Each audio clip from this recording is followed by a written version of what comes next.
ಎದ್ದ ತಕ್ಷಣ ಒಂದು ಗ್ಲಾಸ್ ಬಿಸಿನೀರಿಂದ ಡೇ ಸ್ಟಾರ್ಟ್ ಮಾಡೋದು ನನ್ನ ಹ್ಯಾಬಿಟ್. ಅದಾಗಿದ್ದ ತಕ್ಷಣ ಟೀ ಮಾಡ್ಕೊತಾ ಇದ್ದೀನಿ. ಇವತ್ತು ಟೀ ನನಗೋಸ್ಕರ ಹಾಗೆ ಮಕ್ಕಳಿಗೋಸ್ಕರ ಬಿಸ್ಕೆಟ್ ಅದ್ಕೊಂಡು ತಿಂತಾರೆ ಅಂತೇಳಿ. ಸೊ ಮೇಡಮ್ ಅವರು ಮಲಗ್ತಾರೆ ಅಂತೇಳಿ ತೊಟ್ಲಿಗೆ ಹಾಕಿದ್ರೆ ಎದ್ದು ಫುಲ್ ಆಟ ಆಡ್ತಿದ್ದಾಳೆ. ಅವಳ ನೋಡ್ಕೊಂಡು ನಾನು ಟೀ ಕುಡಿತಾ ಇದ್ದೀನಿ. ಸೊ ಅವರಪ್ಪಂಗೆ ಆಟ ಆಡಿಸು ಕೆಲಸ ಮಾಡ್ಕೊತೀನಿ ಅಂತ ಕೊಟ್ಟರೆ ಏನೇನೋ ಸರ್ಕಸ್ ಮಾಡಿ ಅವಳನ್ನ ಮಲಗಿಸಿದ್ರು. ಅಷ್ಟೊಳಗಡೆ ನಾನು ತಿಂಡಿ ರೆಡಿ ಮಾಡ್ಕೊಂಡಿದ್ದೀನಿ. ಸೊ ಇವತ್ತು ತಿಂಡಿಗೆ ಚಿತ್ರಾನ್ನ ಮಕ್ಕಳು ಮತ್ತು ಜಯಂತ್ ಎಲ್ಲ ತಿಂದಿದ್ದಾರೆ. ಹಾಗೆ ಇವಾಗ ನಾನು ತಿಂತಾ ಇದ್ದೀನಿ ಕೆಲಸ ಎಲ್ಲ ಮುಗಿಸ್ಕೊಂಡು. ತಿಂಡಿ ತಿಂದು ಮಕ್ಕಳು ಬಟ್ಟೆ ಮಾಡಿಸ್ಕೊಡ್ತಾ ಇದ್ದಾರೆ. ಹಾಗೆ ಜಯಂತ್ ರೆಡಿ ಆಗಿದ್ದಾರೆ ಹೊರಗಡೆ ಹೋಗೋದಕ್ಕೆ. ಹಾಗೆ ಇಲ್ಲಿ ಫುಲ್ ಕಚ್ಚಾಟಿ ಆಗಿಬಿಟ್ಟಿದೆ. ಅಡುಗೆ ಮನೆ ತುಂಬ ರೇಷನ್ ಎಲ್ಲ ಆರ್ಗನೈಸ್ ಮಾಡಬೇಕು. ಸೊ ಅದನ್ನೆಲ್ಲ ಮಾಡಿಟ್ಟು ಮನೆ ಪೂರ್ತಿ ಕ್ಲೀನಾಗಿ ಕಸ ಹೊಡೆದಿದ್ದಾಯಿತು. ಈಗ ಪಾಪು ನೆಬ್ಬಿಸ್ಕೊಂಡು ಅವಳಿಗೊಂದ್ಸರಿ ಫೀಡಿಂಗ್ ಮಾಡಿಸಿ ಅವಳಿಗೆ ಸುಧಾರಿಸಿ ಆಟಾಡಿಸಿ ಮಲಗಿಸ್ಬಿಟ್ರೆ ಮತ್ತೆ ಉಳಿದಿರೋ ಕೆಲಸನ ಕಂಟಿನ್ಯೂ ಮಾಡೋಕ್ಕೆ ಹೆಲ್ಪ್ ಆಗುತ್ತೆ.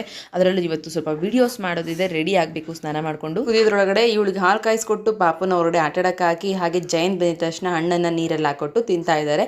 ಹಬ್ಬ ಹೆಂಗೋ ಜಯಂತ್ ಬಂದರು ಅಂತೇಳಿ ಪಾಪುನ ಜಯಂತ್ ಅವ್ರ ಹತ್ರ ಒಪ್ಪಿಸಿ ನಾನೀಗ ಸ್ನಾನ ಮಾಡ್ಕೊತಿದ್ದೀನಿ.